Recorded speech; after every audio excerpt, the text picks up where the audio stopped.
"Little miss, it's time for us to dance." The statement, soft but clear, sliced through the murmur of the charity gala. The music from the string quartet faltered. 100 conversations died in an instant.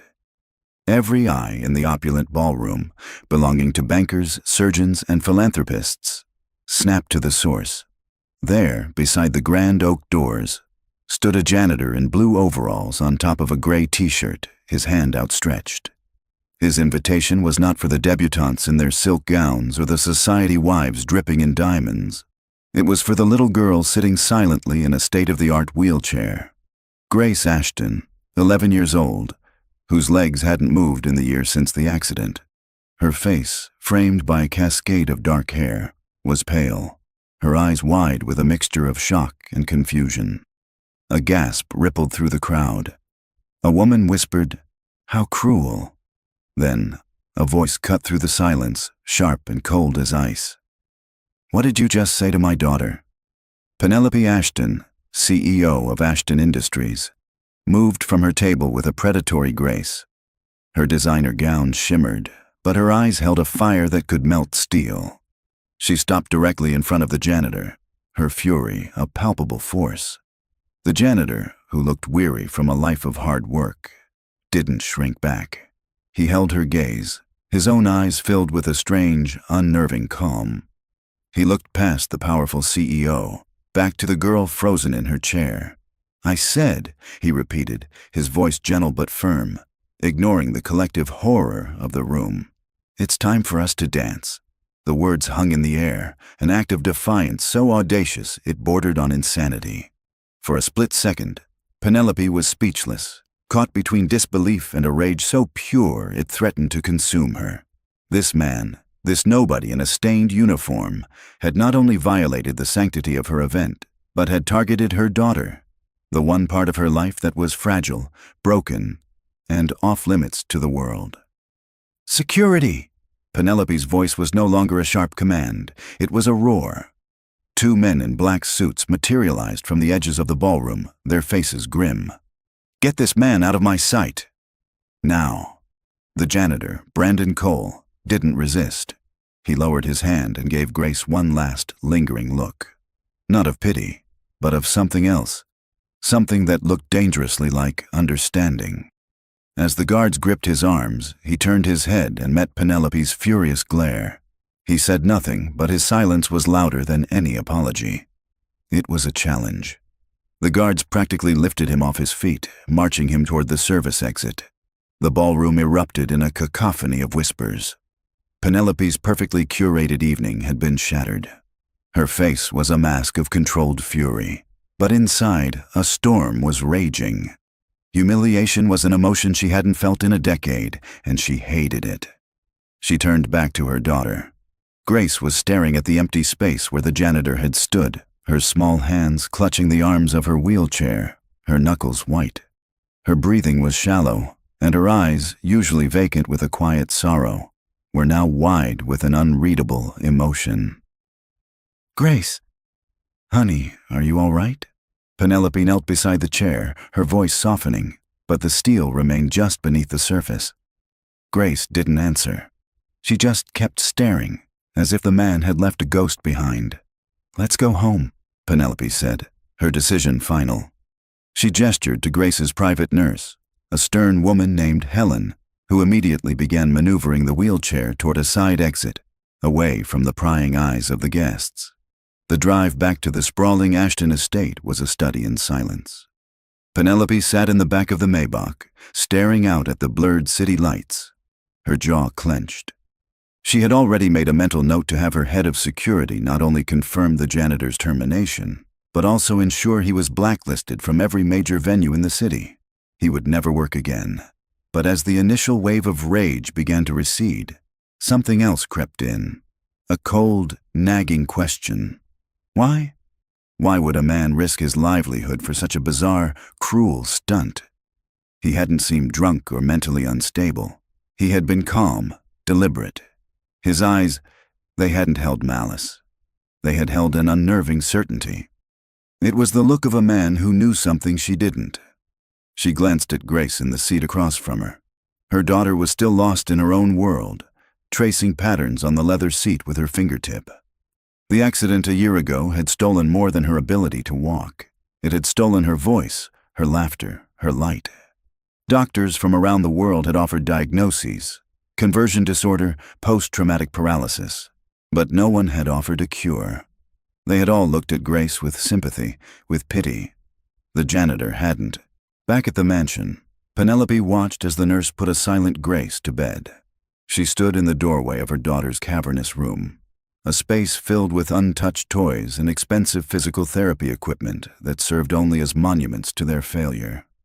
The hope she had fiercely guarded for months had dwindled to a tiny, flickering ember. Later that night, unable to sleep, she paced the length of her home office.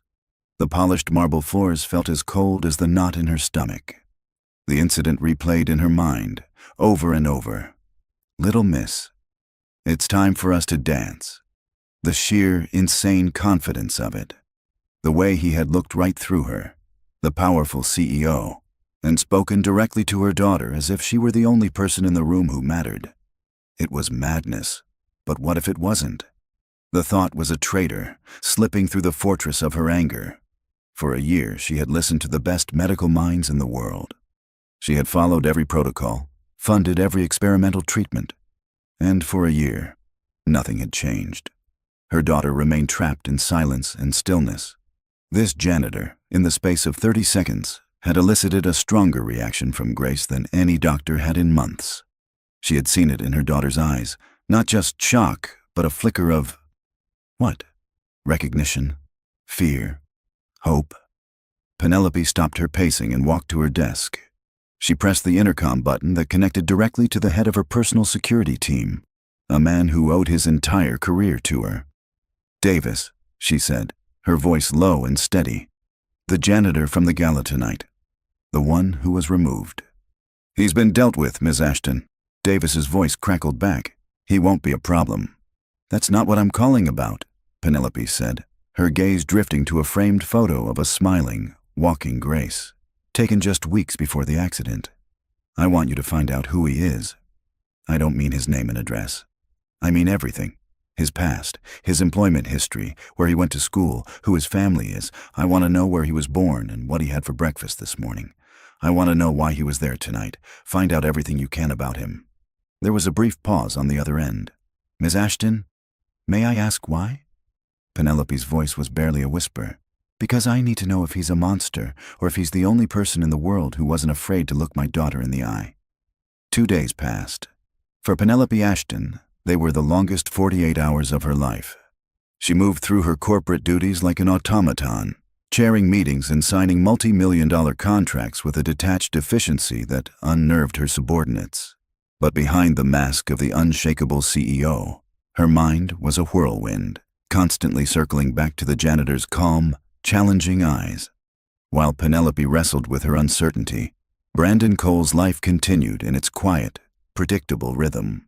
His world was a cramped 2-bedroom apartment in a part of the city Penelope's limousine service probably had marked as a no-go zone.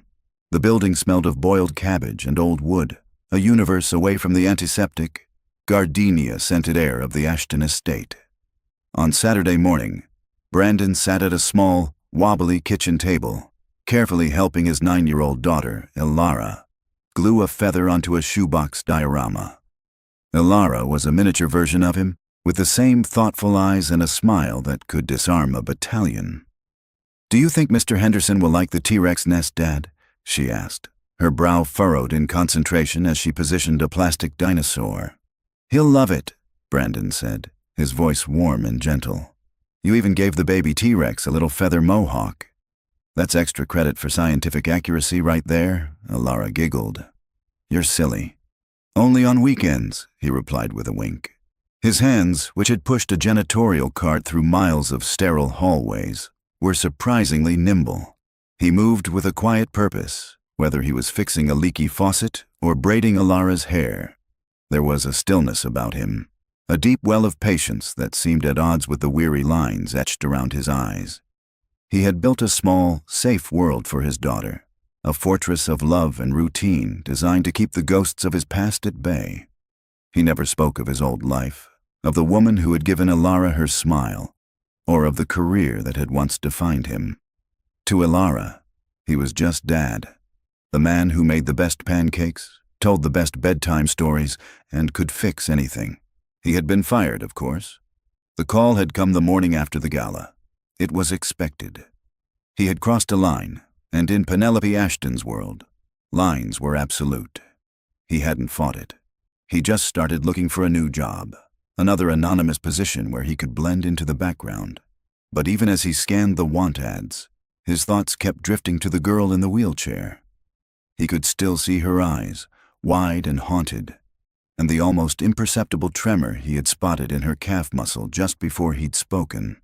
It was a flicker of life, a signal in the dark that only a man trained to look for such things would ever see. Meanwhile, in a sleek, glass-walled office downtown, Davis, Penelope's head of security, placed a single thin file on her desk. His face was impassive, but his posture was tight. "This is everything we could find on Brandon Cole," he said. Penelope leaned forward, her fingers steepled. "And? On the surface, he's exactly what he appears to be," Davis began, his tone professional.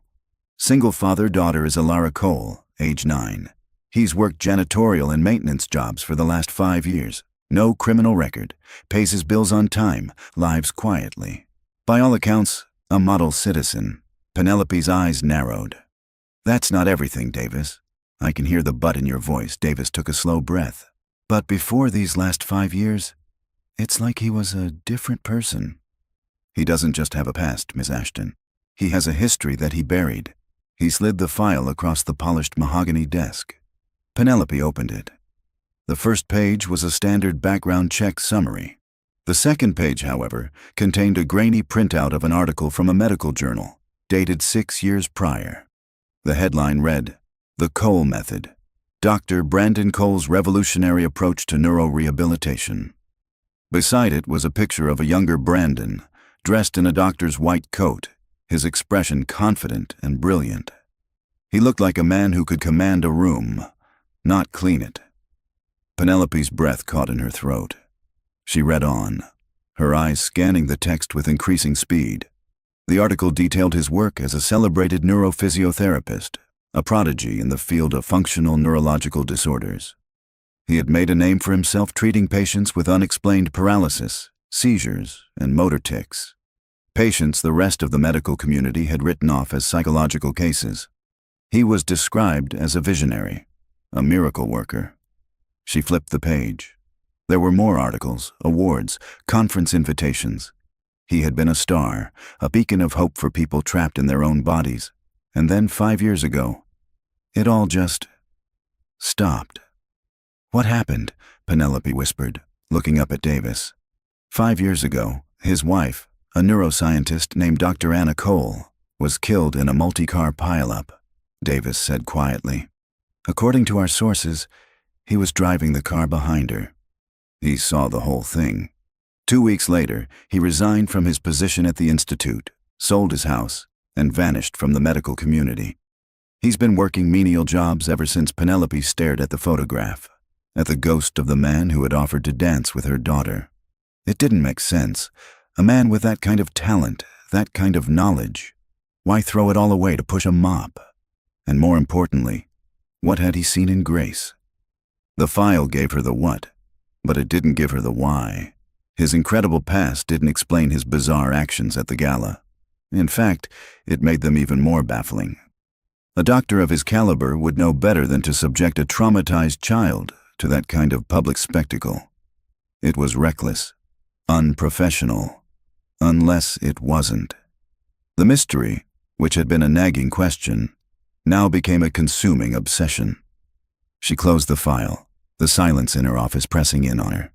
She had the facts, but she didn't have the truth, and she realized with a jolt that there was only one person who could give it to her. "Davis," she said, her voice firm, the voice of a CEO making a decision. "Get me his address, and tell my driver to have the car ready in 10 minutes. The Maybach glided to a silent stop on a street that looked like it had been forgotten by the rest of the city. The buildings were brick and tired, their fire escapes tracing jagged lines against a bruised twilight sky. For Penelope Ashton, it was like arriving on another planet. Her driver, a man trained for discretion in the face of billion-dollar deals and scandalous affairs, couldn't hide the flicker of concern in his eyes as she stepped out of the car. Penelope ignored him. She smoothed down her tailored cashmere coat, a piece of clothing that cost more than the combined rent of the entire floor she was about to visit, and walked toward the entrance of the building. The lobby smelled of damp concrete and bleach. She climbed 3 flights of stairs, her heels clicking an alien rhythm on the worn linoleum, until she found apartment 3B. She stood before the door for a long moment, her heart pounding a nervous, unfamiliar beat. She was Penelope Ashton. She did not get nervous. She made people nervous. But the man on the other side of this door had already dismantled her composure once. Taking a deep, fortifying breath, she raised her hand and knocked. The sound was sharp, decisive, a command. The door opened a moment later. Brandon Cole stood there, his expression unreadable. He had changed out of his work overalls and was wearing a simple Henley shirt and jeans. He wasn't surprised to see her. His eyes held a quiet resignation, as if he'd been expecting this visit all along. Before he could speak, a small face peeked around his leg. It was Alara, holding a half-eaten apple, her curious eyes wide as she took in the imposing woman standing in their hallway. "Dad, who's that?" she whispered. Brandon placed a gentle hand on her head. "It's okay, sweetie. It's someone from my old job. Why don't you go finish your homework?" Alara nodded and, after one last inquisitive look at Penelope, disappeared back into the apartment. Brandon's gaze returned to Penelope, his expression hardening slightly. "I'm not sure what you hope to accomplish by coming here, Miss Ashton." "I'm not here for an apology," Penelope said, her voice clipped and precise. She held up the manila file. "I'm here for an explanation. I know who you are, Dr. Cole. I know what you used to do. So you're going to tell me right now why you subjected my daughter to that performance." Brandon looked at the file, then back at her. A flicker of pain crossed his face, a shadow of the man he used to be. He sighed, a weary sound that seemed to come from the depths of his soul, and stepped back, holding the door open. "You should come in." The apartment was small, but it was meticulously clean and surprisingly warm. Children's drawings were taped to the refrigerator. A stack of library books sat on a small end table. It was a home, filled with a quiet love that felt more real than any of the curated sterile spaces in her own mansion. Penelope remained standing, her posture rigid. "I'm not here for tea, Dr. Cole. I'm here for answers. I'm not a doctor anymore," he said quietly, closing the door. "And I didn't do anything to your daughter. I did it for her." He finally met her gaze directly, and the unnerving certainty was back. "I saw her muscle fire." The words were so simple, yet they landed with the force of a physical blow. Penelope felt her breath catch. "What are you talking about?" "Your daughter," Brandon said, his voice low and intense. "When you walked past her table at the gala, your gown brushed against her leg, and her calf muscle, the gastrocnemius, had an involuntary tremor. A fasciculation. It was tiny, less than a second, but it was there. I saw it." He walked over to a small bookshelf and pulled down a heavy medical textbook. "The doctors have told you her paralysis is real, and they're right. But they're looking for the cause in her spine. They're looking for nerve damage, for a physical disconnection. They're not going to find it. Because the problem isn't in her body, Ms. Ashton. It's in her brain." He opened the book to a chapter on functional neurological disorder. "Trauma can rewire a person," he explained, his voice taking on the quiet authority of the expert he once was. "When the mind experiences something it can't process, it sometimes chooses to protect itself. It severs the connection to a part of the body. It builds a wall. The nerves are fine, the muscles are healthy, but the brain has forgotten how to command them. Your daughter is living inside a psychological prison. That flicker I saw, that was a sign that the prisoner is still alive in there, rattling the bars." Penelope stared at him, her carefully constructed world beginning to tilt on its axis. "And the dance? Why would you? Why would you humiliate her like that? It wasn't about humiliation, he said firmly. It was a pattern interrupt. A shock to the system. For a year, everyone has treated her like she's made of glass. They speak in whispers. They handle her with pity. Her brain has accepted that as the reality. I had to do something so unexpected, so far outside the realm of her daily experience, that it might bypass the conscious mind and provoke a reaction. I needed to see if I could make the prisoner rattle the bars again, on command. He stepped closer, his voice dropping. I didn't expect her to stand up. I just wanted to see her flinch, to see that flicker again, to prove that the connection is still there, just dormant. It all clicked into place. The confidence, the certainty, the complete disregard for the consequences. He wasn't a madman. He was a doctor, performing the most unorthodox diagnostic test of his life. And it was for her daughter. The revelation didn't come like a gentle sunrise. It came like a crack of lightning, shattering the dam of grief, frustration, and fear that Penelope had been holding back for a year. The thought that Grace's condition wasn't a life sentence, that the daughter she remembered might not be lost forever, was too much to bear. A choked sob escaped her lips. Her hand flew to her mouth, but it was too late. The iron control that had defined her entire life crumbled into dust. The formidable CEO of Ashton Industries stood in a janitor's cramped living room and began to weep. The tears weren't quiet or dignified. They were raw, agonizing sobs, torn from a place of profound pain and a terrifying, fragile new hope. Brandon stood frozen, a medical textbook still open in his hands. The sound of Penelope Ashton's raw, unrestrained sobs filled the small apartment, a sound so out of place it felt like a violation. For 5 years, he had meticulously avoided this exact kind of raw, unfiltered pain. He had built his new life on a foundation of emotional distance, of simple problems that could be solved with a wrench or a mop. This was a wound he had no tools to fix. Not anymore. He was no longer a doctor.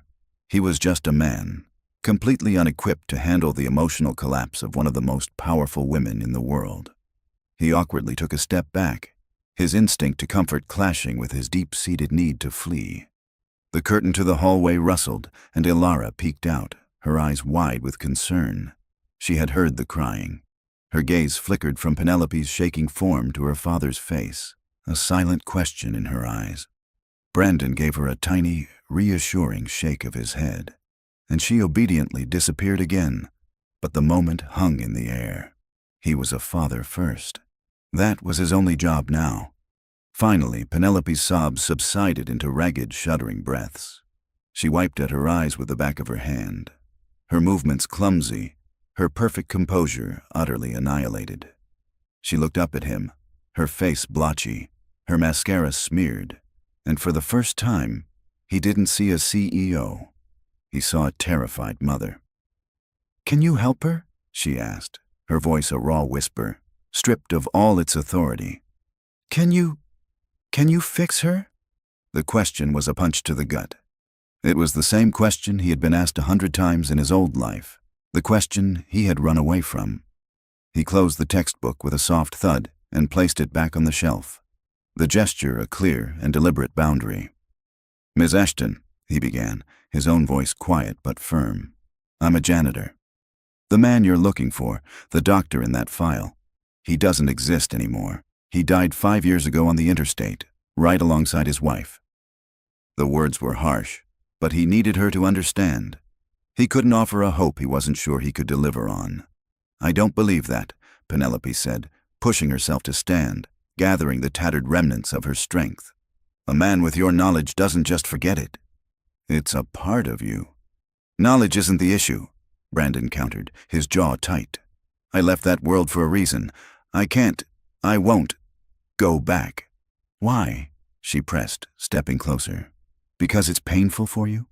My daughter has been trapped in a wheelchair for a year, unable to speak, unable to live, and you're worried about your own comfort?"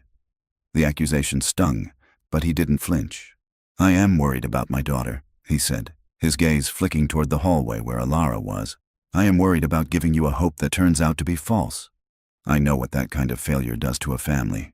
I will not be responsible for breaking yours a second time. You are the only hope I have." Penelope's voice cracked, her desperation palpable. "I will give you anything. Name a price. I'll fund a private research lab for you. I'll build you a state-of-the-art clinic. I will write a check so large it would make international news. Just please, help my little girl." He shook his head, a sad final motion. "My life is not for sale, Ms. Ashton. And your daughter's healing isn't something that can be bought." He turned away from her. "I think you should go." It was a dismissal, clear, final. The conversation was over. Penelope stood in the middle of the room, defeated. The flicker of hope that had ignited within her was about to be extinguished. She looked around the small apartment, at the simple, loving life he had built. And she understood his refusal. He had found a sort of peace here, a quiet harbor after a devastating storm. She was asking him to sail back into the hurricane. She turned to leave, her shoulders slumped. But as her hand reached the doorknob, the curtain rustled again. This time, Ilara stepped out. She was holding the shoebox diorama of the T-Rex nest. She walked hesitantly toward Penelope, her small face serious. "Are you sad because your daughter is sick?" Ilara asked, her voice as clear as a bell. Penelope froze, looking down at the little girl. She couldn't speak, so she just nodded, a fresh wave of tears threatening to fall. Ilara held up the diorama. "My dad fixes things," she said with the simple, unwavering faith of a child. "He fixed my bike, and Mr. Henderson's leaky roof. He's really good at it. Maybe he can fix your daughter, too." Brandon closed his eyes, his heart aching. "Ilara, honey, it's not that simple." "Why not?" Ilara looked up at him, her brow furrowed. "You always say that when people are hurt, you should help if you can." Out of the mouths of babes. The simple, profound truth of it cut through all of Brandon's defenses. It was the core principle he had built his life on, the very creed he had taught his daughter, and he was about to betray it. He looked at Penelope's tear-streaked face, at the raw plea in her eyes. He saw the ghost of every desperate parent who had ever sat in his office. And then he looked at Ilara, who believed her father was a hero who could fix anything. How could he tell her he was a coward? A long, heavy silence filled the room. Brandon took a deep, shaky breath, the sound of his own carefully constructed walls beginning to crack. "I'll do it," he said, the words tasting like rust and regret in his mouth. "I'll try to help your daughter." Relief washed over Penelope's face so intensely it almost brought her to her knees. "Thank you," she breathed. "Thank you." "But not for your money," Brandon said, his voice instantly regaining a sliver of its old authority. He was setting the terms now. This would be on his ground. "This is not an employer-employee relationship. I am not on your payroll, and we don't do this in a hospital or some sterile room in your mansion. I need a neutral space, a place where Grace can feel safe, not like a patient being studied." Penelope nodded quickly, willing to agree to anything. "Whatever you need. We have a guest house on the estate. It's separate from the main house, quiet. It has everything you could need." Would that work? Brandon considered it. It was a compromise, but it offered control and privacy. "Fine," he said. "You'll arrange for my things to be moved. My daughter and I will stay there, but my methods are my own. You don't interfere. You don't question me in front of Grace. You just trust me. Can you do that?" For a woman who trusted no one, it was the biggest ask of all. She looked from his determined face to his daughter's hopeful one, and she knew she had no other choice. "Yes," Penelope said, her voice trembling but firm. "I can do that."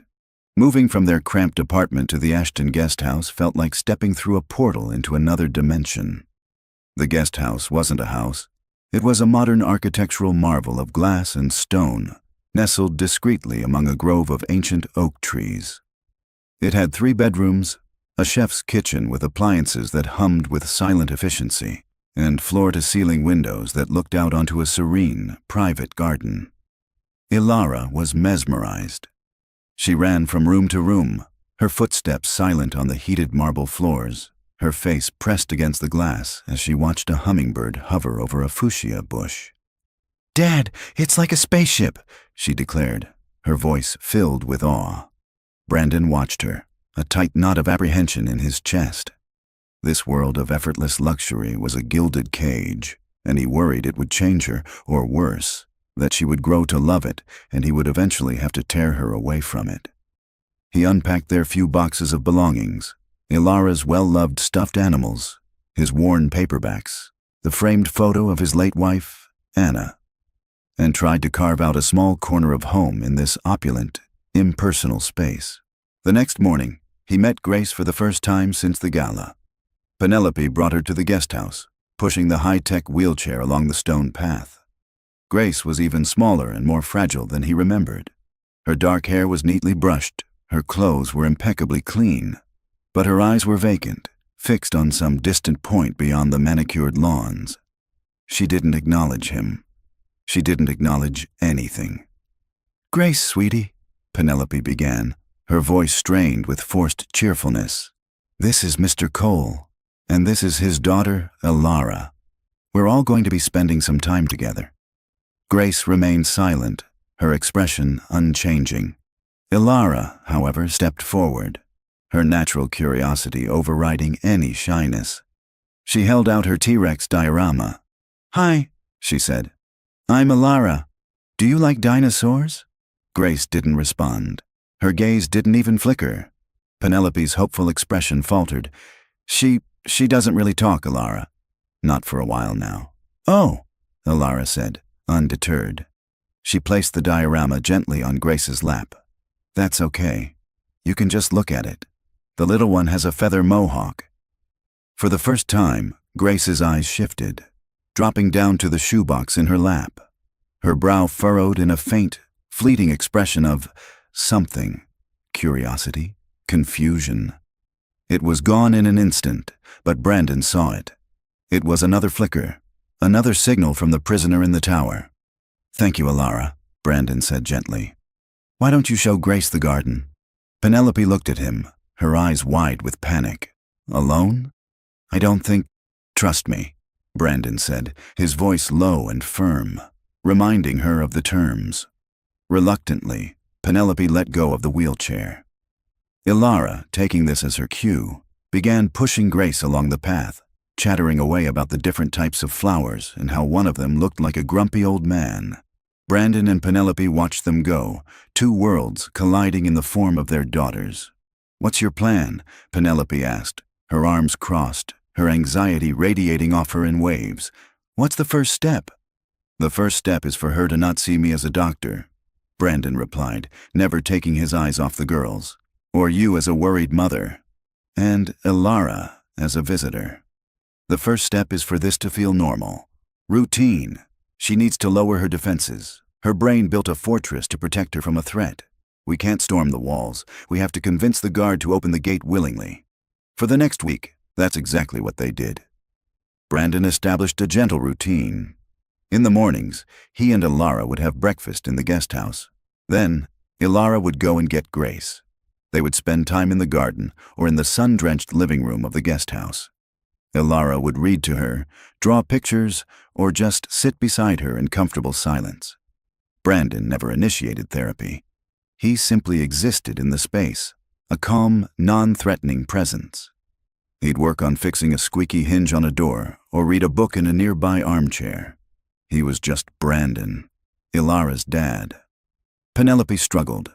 Her entire being screamed for action, for metrics, for a progress report. It was agony for her to sit in the main house, watching from a distance, forbidden from interfering. She saw her daughter being pushed around by a 9-year-old, and a janitor doing odd jobs nearby, and it felt like nothing was happening. But she had made a promise. Then, on a warm Thursday afternoon, a sleek, black convertible purred up the driveway. A man unfolded himself from the driver's seat. He was handsome in a sharp, predatory way, with a perfectly tailored suit and a smile that didn't quite reach his eyes. Julian Thorne, Penelope's ex-husband. He strode toward the guest house as if he owned it. Brandon, who was weeding a flower bed, stood up slowly, wiping his hands on his jeans. "Can I help you?" Brandon asked, his tone neutral. Julian's eyes swept over him, a look of casual dismissal. "I doubt it. I'm here to see my daughter. I'm Julian Thorne." He said the name like it was a key that opened any door. Just then, Penelope came rushing out of the main house. "Julian, what are you doing here?" "You were supposed to call. I did," he said smoothly, pecking her on the cheek, a gesture that was both intimate and performative. "You didn't answer." "I was worried. I wanted to see my little girl." His gaze fell on Brandon again. "And who is this? The new gardener?" "This is Brandon Cole," Penelope said, her voice tight. "He's a friend. He and his daughter are staying here for a while." Julian's smile widened, but it was edged with steel. He walked over to where Grace sat in her wheelchair, Ilara standing protectively beside her. He knelt down, taking Grace's limp hand in his. "Hello, my darling," he cooed, his voice sickeningly sweet. "Daddy's here. Did you miss me?" Grace, as usual, gave no response. But Brandon saw it, a subtle tensing in her shoulders. Her fingers, resting on the armrest, curled ever so slightly. It was the first time he had seen a reaction from her that wasn't a muscle twitch. It was a response to a specific person. Julian looked up at Penelope, his expression shifting to one of grave concern. "She seems worse, Penny. More distant. Are you sure this is the right environment for her? With strangers?" His eyes flicked to Brandon and Ilara. "We're fine, Julian," Penelope said coldly. "Of course," he said, standing up and brushing off his trousers. He gave Brandon one last, long look, a silent assessment that was both a challenge and a threat. "Well, I just wanted to stop by. I'll see you soon, my angel." He blew a kiss to Grace and strode back to his car, the engine roaring to life before he sped away. The air felt thick and heavy in his absence. Brandon walked over to Grace's wheelchair. He knelt down in front of her, just as Julian had. He didn't touch her. He just looked at her, his voice soft. "It's okay to be scared, Grace," he whispered. "But you're safe here." For the first time since he had met her, Grace Ashton lifted her head and her eyes met his. They were filled with a profound, terrifying, and unmistakable emotion. Fear. The single word hung in the air between them, more potent than any scream. Fear. It was a raw, primal signal from the depths of Grace's locked-away mind, and it was directed squarely at him. Brandon didn't move, didn't even breathe. He held her gaze, acknowledging her terror, letting her know he saw it, truly saw it. For the first time. For a full 10 seconds, the world seemed to shrink to the space between the broken little girl and the man who had promised she was safe. Then, as quickly as it had appeared, the connection broke. Grace's eyes went vacant again, the light within them extinguished. She slumped back in her chair, her head lolling slightly to the side, returning to the empty shell she had been just moments before. But the air had changed. A door had been opened, and now they all knew what lay on the other side. Penelope rushed forward, her face pale with a mixture of horror and a terrible dawning understanding. "What was that?" she whispered, her voice trembling. "Brandon, what just happened?" She was looking right at you. She was terrified. "No," Brandon said, finally standing up, his own heart pounding. He turned to face Penelope, his expression grim but energized. The passive observer was gone. The therapist was back. She wasn't afraid of me. She was afraid of him, of Julian. "That's impossible," Penelope said, shaking her head in denial. "She loves her father. He adores her. Julian, he can be difficult, but he would never, ever hurt Grace." "Pain isn't always physical," Brandon said, his voice low and firm. That reaction was pure, instinctual fear. "It's the key, Penelope. The reason her mind built the fortress in the first place. Her trauma, whatever it is connected to him." He looked over at Grace, who was now staring blankly at the garden, as if the last minute had never happened. "The passive phase is over," Brandon stated. "Waiting for her to open the gate isn't enough. We have to give her the tools to pick the lock herself." He turned and walked back into the guest house, his movements now filled with a purpose Penelope hadn't seen before. She hesitated for a moment, then pushed Grace's wheelchair and followed him inside, Ilara trailing silently behind them. The living room, which had been a quiet, neutral space, was about to become his office.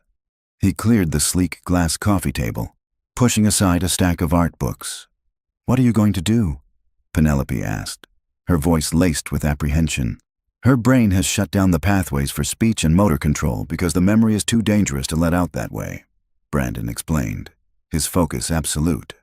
"So we need to open a new pathway, one that feels safer." He disappeared into one of the spare bedrooms and returned with several large pads of drawing paper and a box of charcoal pencils he'd had moved from his apartment. "We're going to let her hands do the talking." He pulled a chair up to the coffee table and set out a single sheet of paper and one thick stick of charcoal. Then he turned to Ilara. "Sweetie, can you do something for me?" he asked gently. "Can you sit with Grace? You don't have to do anything. Just be with her." Ilara nodded, pulling a small stool up beside Grace's wheelchair. She didn't try to talk to her. She just sat, a small, reassuring presence. Brandon knelt in front of Grace again, bringing himself to her eye level. "Grace," he said softly, his voice a calm, steady anchor. "I know you're scared, and I know you can hear me. I'm not going to ask you to talk. I'm not going to ask you to move. I'm just going to ask you to listen to a story." He didn't look at Penelope, but he could feel her holding her breath a few feet away. "Once upon a time," Brandon began, "there was a little bird who loved to fly. She would soar so high, the world looked like a tiny map below her. But one day, a terrible storm came. The wind was so strong, and the thunder was so loud, that the little bird got scared. She flew into a cave to hide, and she stayed there for a very, very long time. It was safe in the cave, but it was also dark. And the little bird started to forget what the sun felt like. She started to forget how to fly." He paused, letting the words settle. "She's still in there, Grace. The part of you that knows how to fly. She's just hiding. And that's okay, but I think she's tired of the dark." He gently took Grace's limp hand and curled her fingers around the thick piece of charcoal. Her muscles were unresponsive, her hand like a doll's. He carefully rested her hand on the clean white paper. "You don't have to come out of the cave," he whispered. "Just show me what it looks like in there." He let go of her hand. For a long, agonizing minute, nothing happened. Grace's hand rested on the page, motionless. Penelope let out a shaky breath, the sound of her hope beginning to fray. It was too soon. It wasn't working. But then, Ilara reached out and gently placed her own small hand over Grace's. "It's okay," she murmured, so quietly only Grace could hear. "You can draw a dinosaur if you want. They're good at hiding, and then it happened." Grace's fingers tightened, almost imperceptibly, around the charcoal. Her hand began to move, dragging across the paper. It wasn't a drawing. It wasn't a shape. It was a single, jagged black line, pressed so hard into the page that the paper tore, a violent, angry scar across the white emptiness. She stopped. Her hand fell open, the charcoal stick rolling away. Her body went slack again, but the line remained. Brandon stared at it, his heart hammering in his chest. It was a start. It was communication. It was rage and fear given form. Penelope let out a choked sob, covering her mouth with her hand. It was the most her daughter had done in a year. Later that evening, after the girls were asleep in their separate rooms, Penelope found Brandon sitting alone in the dark garden, staring up at the stars. The tension from the afternoon had settled into a heavy, thoughtful silence. "Julian called me," she said, her voice quiet. She stood a few feet away from him, unwilling to break the fragile peace. "He asked how Grace was doing." "He asked about you. He said he was worried I was putting my daughter in the care of an unstable man Brandon didn't turn." "What did he say?" "He knows about your wife," Penelope said softly. "He said he read the accident report. He said you were driving. He suggested that your guilt might be clouding your judgment, that you might be trying to save my daughter to make up for the fact that you couldn't save your own wife." The cruelty of the words was breathtaking. Brandon's shoulders tensed, the only sign the blow had landed. He remained silent for a long time. "Is it true?" Penelope finally asked, the question costing her everything.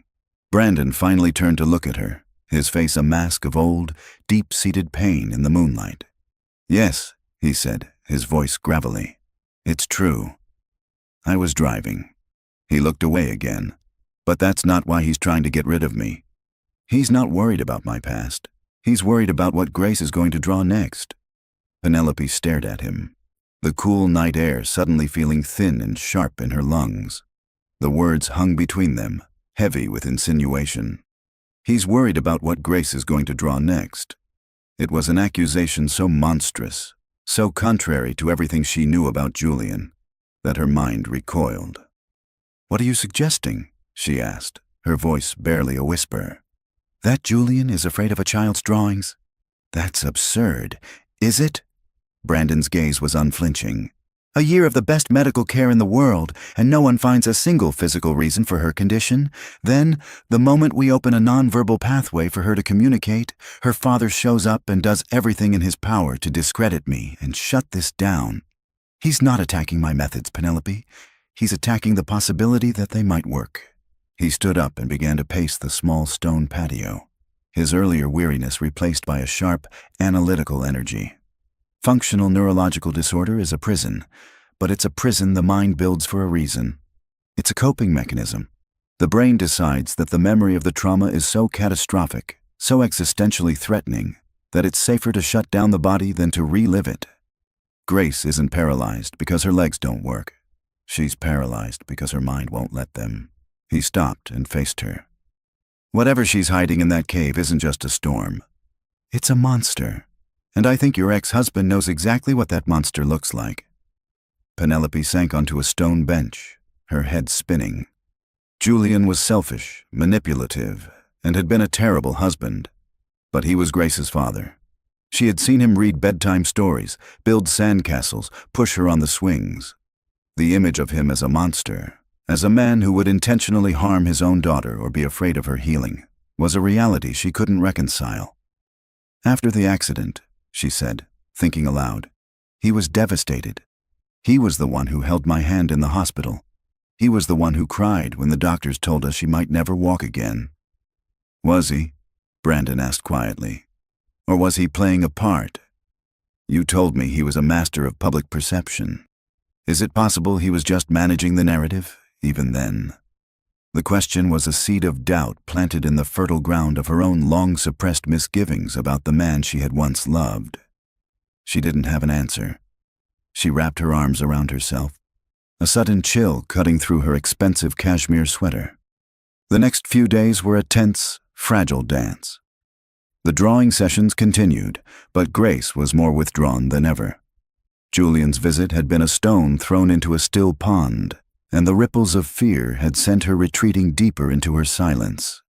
She would sit at the table, charcoal in hand, but the page remained blank.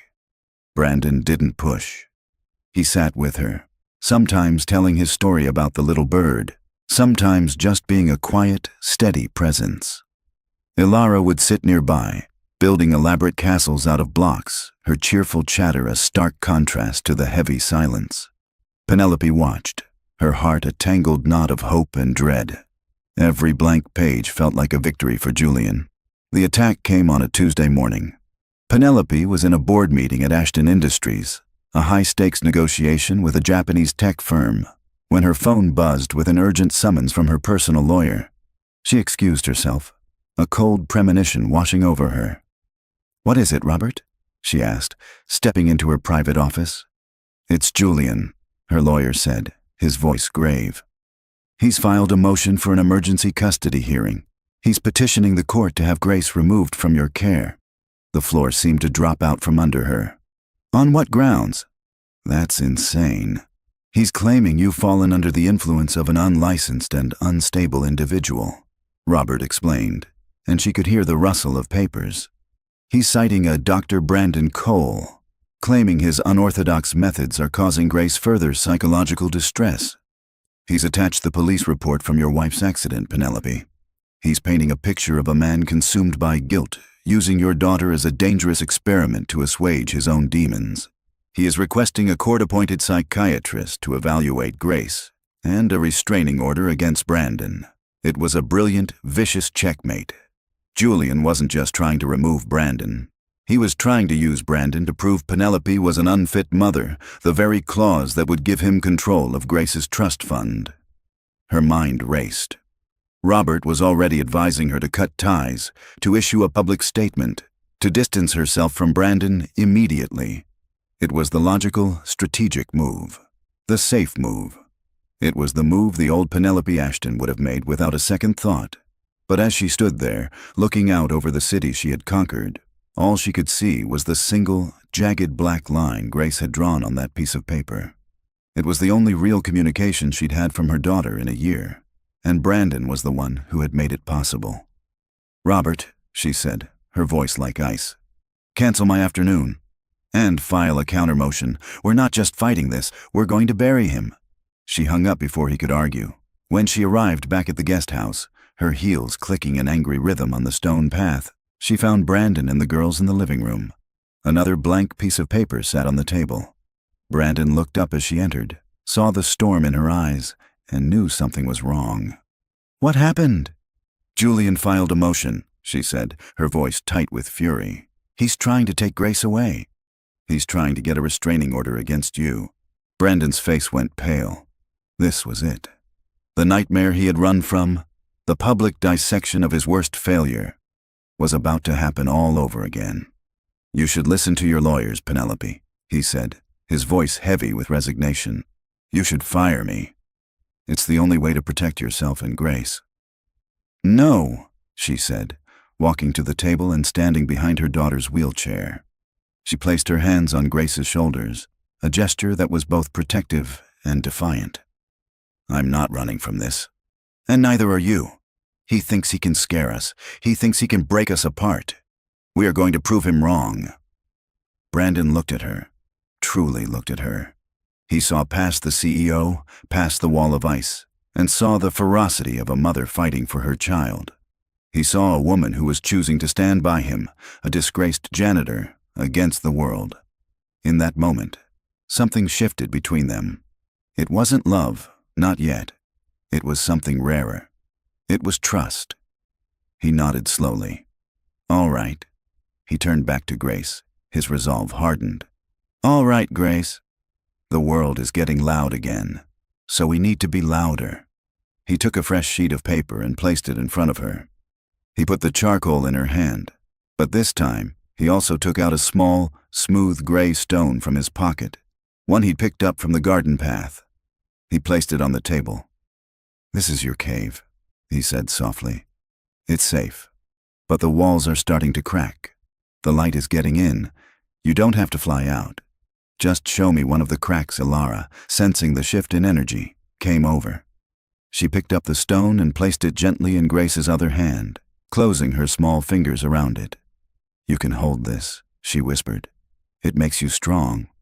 Grace sat there, the stone in one hand, the charcoal in the other.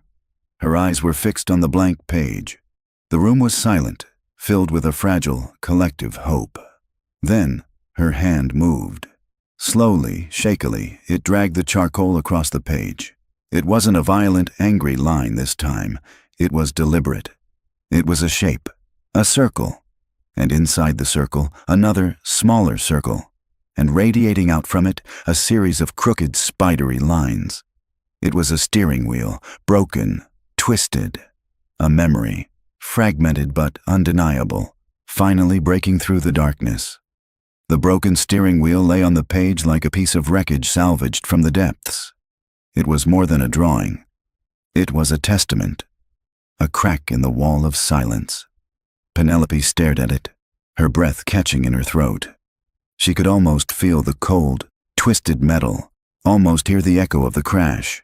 A single tear escaped and traced a path down her cheek, but this time, it wasn't a tear of despair.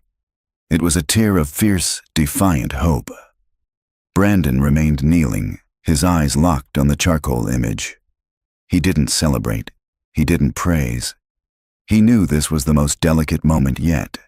The little bird had poked her head out of the cave, and the slightest wrong move would send her scrambling back into the darkness for good. "Good," he said, his voice a low, steady murmur. "That's a good start, Grace. You're showing me the storm." He gently nudged the paper a few inches to the left. "What else?" What else was there? Grace's hand, which had fallen limp, twitched. Her fingers curled and uncurled. Ilara, still holding Grace's other hand, gave it a gentle squeeze of encouragement. The room was so quiet, Penelope could hear the frantic beat of her own heart. Slowly, Grace's hand rose again.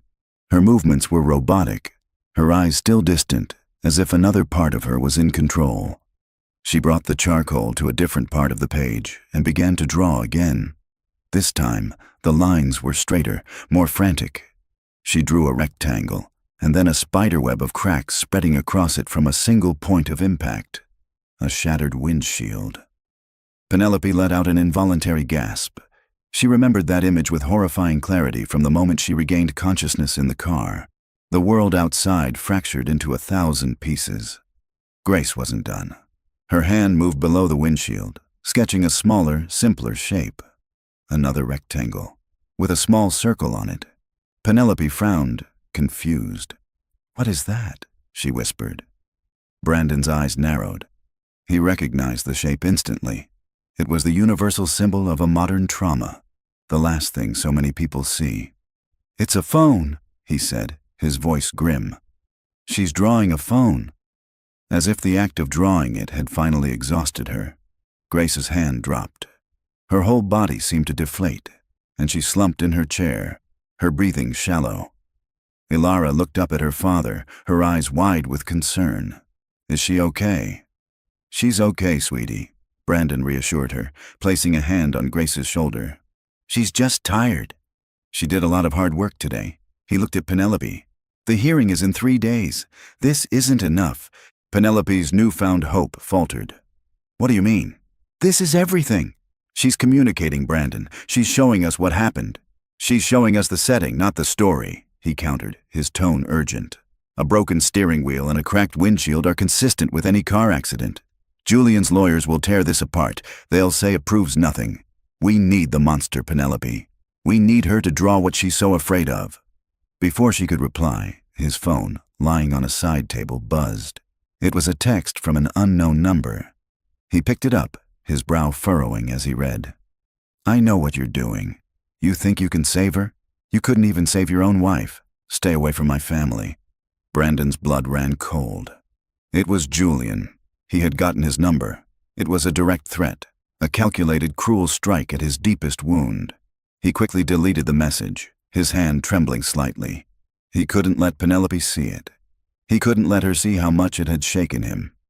"You're right," he said, forcing the steadiness back into his voice. "We need more, and we are running out of time." That night, a chilling, formal email arrived from Julian's legal team, officially serving them notice of the hearing. The date and time were set. Friday morning, 72 hours. The email also contained a new, sickening attachment, a signed affidavit from a renowned child psychiatrist, Dr. Alistair Finch, who, without ever having met Grace, stated that based on his review of the case file, the unconventional therapy being administered could be causing irreversible psychological fragmentation. "He bought an expert," Penelope said, her voice filled with venom as she stared at her laptop screen in the main house's study. Brandon stood beside her, reading over her shoulder. "This is what he does. He uses money and influence to create a reality that suits him. Then we have to create a reality he can't deny," Brandon said. He looked exhausted, the lines around his eyes deeper than she had ever seen them. The anonymous text message burned in his mind. "You couldn't even save your own wife." Julian was right.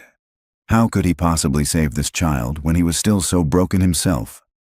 Penelope must have seen the flicker of doubt in his eyes. She closed the laptop with a decisive snap and turned to face him. The study was dark, lit only by a single desk lamp that cast long shadows across the room. "He got to you today, didn't he?" she asked softly. Brandon didn't deny it. He just nodded, looking away. "He knows where to hit." "My lawyers told me to cut you loose," she said, her voice dropping. They said you were a liability, that your past made us vulnerable. She took a step closer, closing the space between them. They're wrong. Your past isn't your weakness, Brandon. It's why you're the only person on earth who can do this. You understand pain. You're not afraid of it. That's why you can see my daughter when no one else can. He looked at her, and for the first time, he saw not a client, not a CEO, but a terrified mother who was placing her entire world in his hands. He saw the trust in her eyes, a trust he felt he hadn't earned, a trust he was terrified of betraying. I don't know if I can get her there in time, Penelope, he confessed, the admission costing him dearly. You won't be doing it alone, she said. She reached out, not with the hesitant uncertainty of before, but with a new, quiet strength, and placed her hand on his arm. Her touch was warm, a small point of light in the overwhelming darkness. We will do this together. He looked down at her hand, then back up at her face. The air between them was charged with the intensity of their shared battle, with the unspoken understanding of two broken people trying to make something whole again. He took a deep breath, his resolve returning. Tomorrow, he said. Tomorrow we go back in, but we need a key, something to unlock the door, a sensory trigger. Was there a particular song playing in the car? A specific sound? Penelope's mind flashed back, and a detail, long buried under the trauma, surfaced. The radio, she whispered. It was off. But Grace, she had her music player. She was listening to a song, over and over, a piano lullaby. Brandon nodded, his eyes alight with a new strategy. Find it, he said, his voice now firm, the therapist back in command. Find that song. Tomorrow, we're not just going to ask her to show us the storm. We're going to make her hear it. The next morning, the air in the guest house was thick with unspoken tension. 48 hours. The countdown had begun, and every ticking second felt like a grain of sand slipping through their fingers. Penelope had found the song. After hours of searching through Grace's old digital playlists, she'd located a file simply titled Sleep. It was a hauntingly simple piano lullaby, a delicate melody that seemed to rise and fall like a gentle breath. She played it for Brandon in the kitchen, the quiet notes filling the space between them. It was beautiful and, knowing its context, utterly terrifying. This is it, she confirmed, her voice barely a whisper. She listened to this every night. It was her comfort. Today, it's going to be our key, Brandon said, his face grim. The session began not with paper and charcoal, but with quiet preparation. Ilara, sensing the gravity of the moment, didn't chatter. She simply took Grace's hand and held it, a silent, steadfast anchor. Penelope positioned a small Bluetooth speaker on the corner of the table. Brandon knelt in front of Grace, his expression gentle but his eyes serious. Grace, he said softly, we're going to listen to some music today. A song you know. I want you to just listen. And if you feel like it, if the bird feels brave enough, I want you to show me what you hear. He nodded to Penelope. She took a deep breath and pressed play. The first few notes of the lullaby drifted into the room. For a long moment, nothing happened. Grace remained still, her expression as vacant as ever. The melody continued, its simple, repetitive pattern weaving a delicate web of sound. Then, it began. A tremor ran through Grace's hand. Her fingers, resting limp on the arm of her wheelchair, suddenly clenched into a tight fist. Her breathing, usually shallow and even, hitched. A low, guttural whimper escaped her lips, a sound of pure, primal fear. Her eyes, which had been fixed on the wall, darted around the room as if searching for an escape. The lullaby was no longer a comfort. It was the soundtrack to a nightmare. Stay with us, Grace, Brandon murmured, his voice a steady anchor in her rising panic. You're safe. Just show us. He slid the charcoal into her trembling hand. The contact seemed to ground her. Her terrified gaze locked onto the blank page, and her hand began to move. It wasn't the slow, hesitant movement from before. This was a frantic, desperate scrawl, the charcoal carving deep, angry lines into the paper. She drew the car again, the steering wheel, the shattered windshield. The images poured out of her, a torrent of visual memory unleashed by the music. But then, she drew something new. A figure. A man standing outside the driver's side door. He was holding the phone she had drawn before, holding it up as if filming the wreckage. His back was to her. The piano notes continued their relentless, gentle march. Grace's breathing grew more ragged. She drew a second figure, this one inside the car, slumped unconscious over the broken steering wheel. It was Penelope. A strangled sob escaped Grace's throat as she drew her mother's limp form. "Who is it, Grace?" Brandon pressed gently. "Who is the man outside the car?" Her hand moved to the figure, as if to draw a face, but she couldn't. The trauma was too immense. Instead, her hand flew across the page, scribbling violently over the man's body, obscuring him in a storm of black charcoal. But through the chaos, details emerged. The sharp collar of the overcoat he had been wearing, the expensive gleam of his watch. Then, her hand stopped its frantic scribbling. It became chillingly deliberate. She drew the man reaching back into the shattered car, not to check on Penelope, not to help his daughter. He was reaching for the glove compartment. His hand emerged holding a slim, rectangular shape. A file. The memory was complete. The monster was revealed. The lullaby reached its final, soft note and faded into silence. The instant the music stopped, Grace broke. A piercing shriek tore from her throat, and she dropped the charcoal as if it had burned her. Her entire body began to shake in a violent, uncontrollable tremor. It wasn't a seizure. It was a full-blown panic attack, a year's worth of suppressed terror finally erupting. "It's okay! You're okay!" Penelope cried, rushing forward. But Brandon put a hand out to stop her. "Let me," he said, his voice a calm command. He knelt in front of the shaking child, making sure she could see his face. "Grace, look at me. Breathe with me. In and out. You're not in the car. You're here, in the guest house. Ilara is holding your hand. Your mom is right behind me. You are safe."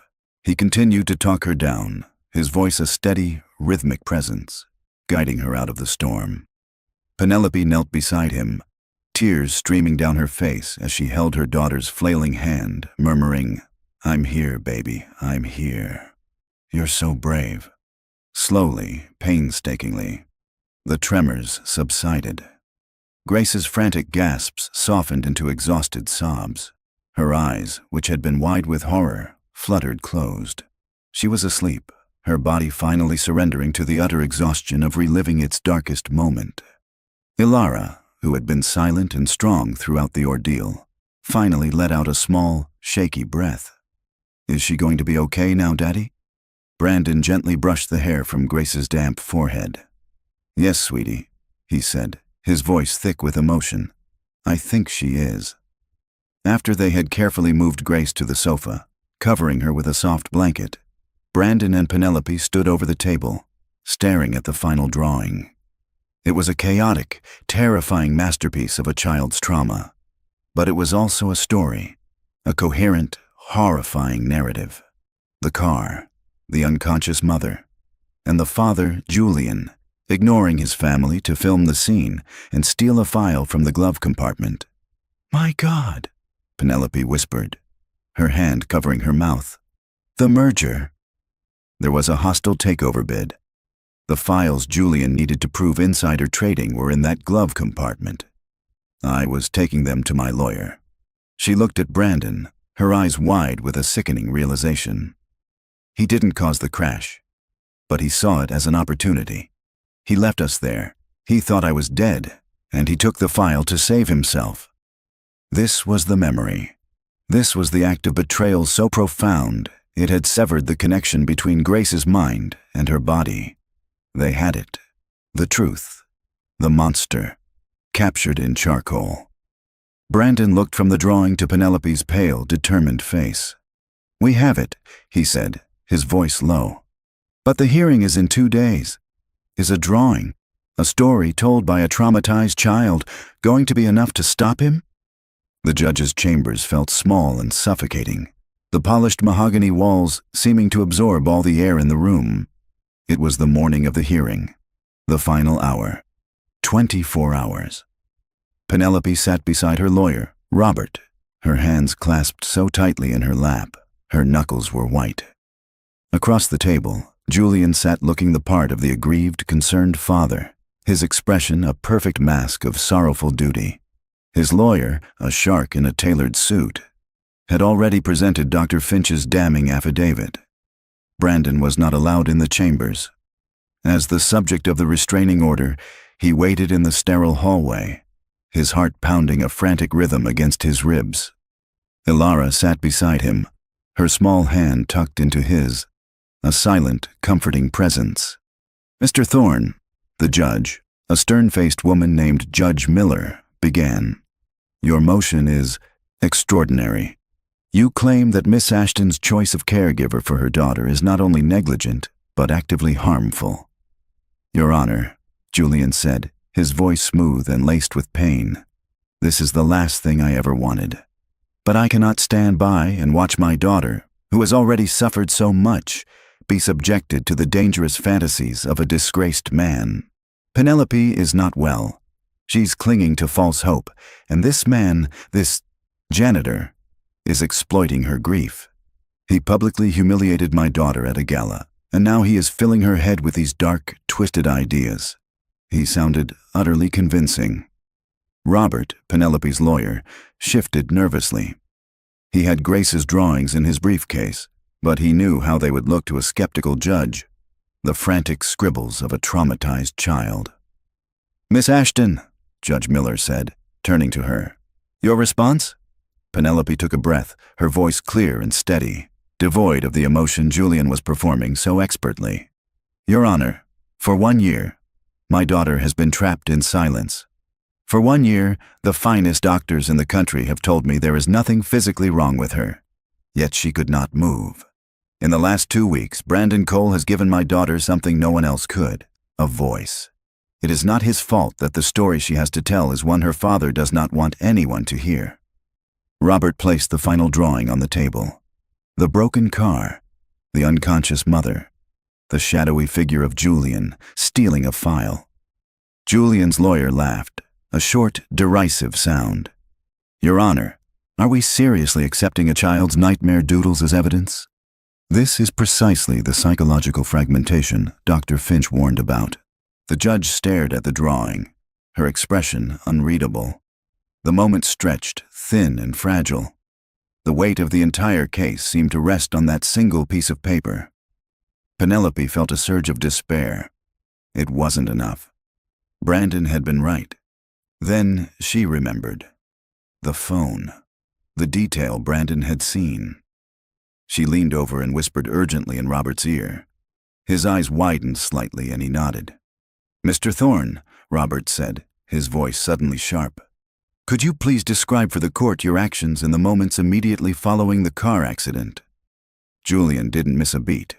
"Of course," he said, his voice cracking with feigned emotion.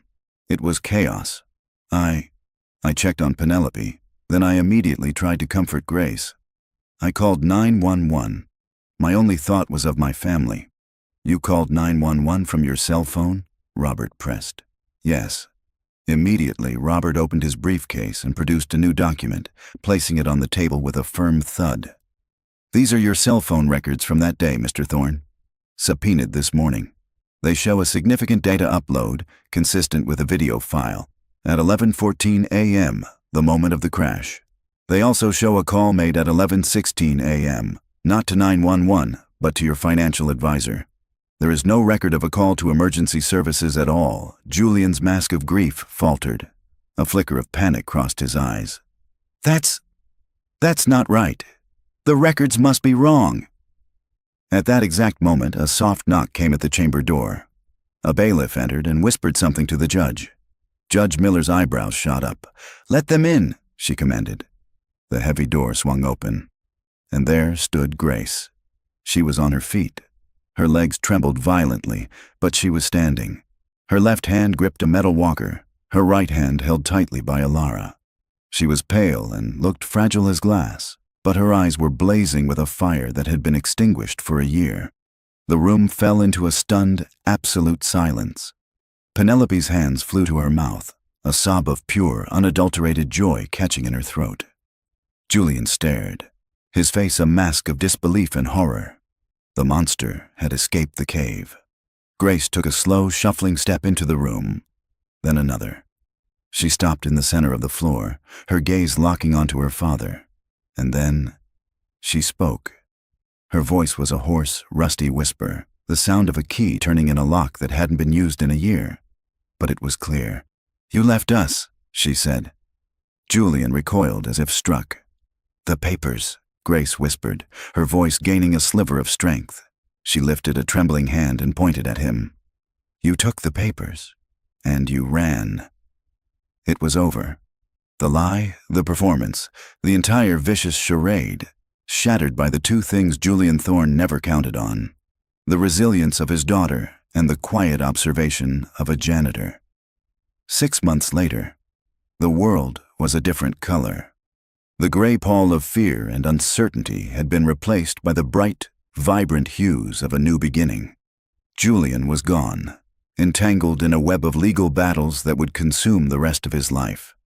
The custody motion had been summarily dismissed, and a criminal investigation into his actions had been launched.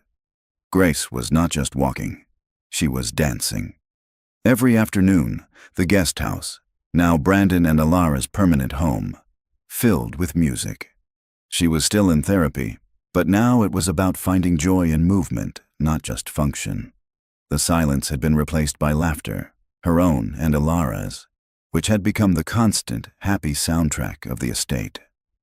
One warm autumn evening, Brandon and Penelope sat on the patio, watching the two girls chase fireflies in the sprawling garden. Grace moved with a new confident grace, her laughter ringing through the twilight air. "I never thought I'd hear that sound again," Penelope said softly, her head resting on Brandon's shoulder. "She's strong," Brandon replied, his arm wrapped around her. "Stronger than any of us." They sat in a comfortable silence, watching the stars begin to appear. The frantic battle was over, replaced by a deep, quiet peace. They had built a family not on a foundation of perfection, but on the shared, messy, beautiful process of healing. "Brandon," Penelope said, turning to look at him. Her eyes, which had once been so guarded, were open and full of a light he had come to love. "I don't want you to be the man in the guest house anymore." He smiled, his heart full. "I was hoping you'd say that." He reached into his pocket, but there was no ring. He hadn't needed one. Their life together had already been forged. "Marry me, Penelope." "Yes," she whispered, her voice catching. "Yes, 1,000 times, yes." Their wedding was a small, simple affair held in the garden where the girls loved to play. Penelope wore a simple cream dress, and Brandon wore a suit that felt strange and new. Grace and Alara were their bridesmaids, dropping rose petals on the grass aisle. As the sun set, casting a golden glow over the small gathering, Brandon stood with his new wife, watching their daughters dance together on the lawn. Grace twirled, a picture of pure, unburdened joy. He looked at Penelope, her hand in his, and he finally understood. He hadn't just helped save Grace. They had all, in their own way, saved each other. They had faced the monster in the darkness and walked out into the light, together. The janitor, the CEO, and their two brave daughters. A family, whole and healed, ready for their next dance.